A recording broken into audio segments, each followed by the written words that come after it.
We provide you the platform to turn your dreams into reality. Give wings to your aspirations with KR Mangalam University.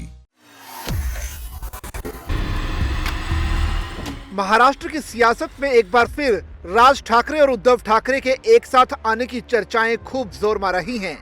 इसके पीछे की वजह है राज ठाकरे का वो इंटरव्यू जिसमें उन्होंने उद्धव से परहेज नहीं होने की बात कही। राज ठाकरे ने एक हाथ बढ़ाया तो अब उद्धव ने भी कंधे से कंधा मिलाकर महाराष्ट्र की सियासत को एक नई दिशा देने के संकेत दे दिए हैं, जिसके बाद से महाराष्ट्र की राजनीति में एक बार फिर से ये सवाल गूंजने लगा है कि क्या ठाकरे भाई अपने पुराने मतभेदों को भुलाकर फिर से हाथ मिलाएंगे। मराठी अस्मिता और राज्य के हितों के मुद्दे पर राज ठाकरे के हालिया बयान ने इस संभावना को हवा दे दी है। दरअसल राज ठाकरे ने एक्टर महेश मांजरेकर के पॉडकास्ट में उद्धव ठाकरे पर बात करते हुए कहा कि जब बड़े मुद्दे सामने होते हैं तो आपसी झगड़े छोटे लगते हैं। महाराष्ट्र के अस्तित्व और मराठी मानुष के लिए हमारे बीच के झगड़े बहुत छोटे हैं। साथ आना मुश्किल नहीं है, बस इसके लिए इच्छा होनी चाहिए और वो सिर्फ मेरे अकेले की इच्छा का सवाल नहीं है, अकेले मेरे स्वार्थ का सवाल नहीं है।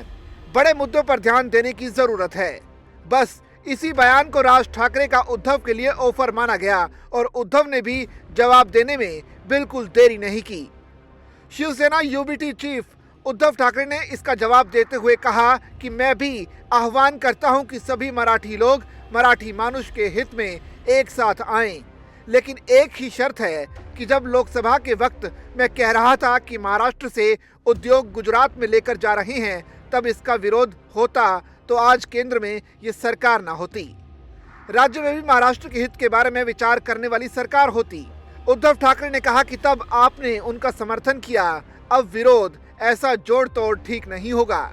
जो भी महाराष्ट्र के हित के खिलाफ होगा मैं उसे घर बुलाकर खाना नहीं खिलाऊंगा। पहले ये करो फिर महाराष्ट्र के हित की बात करो।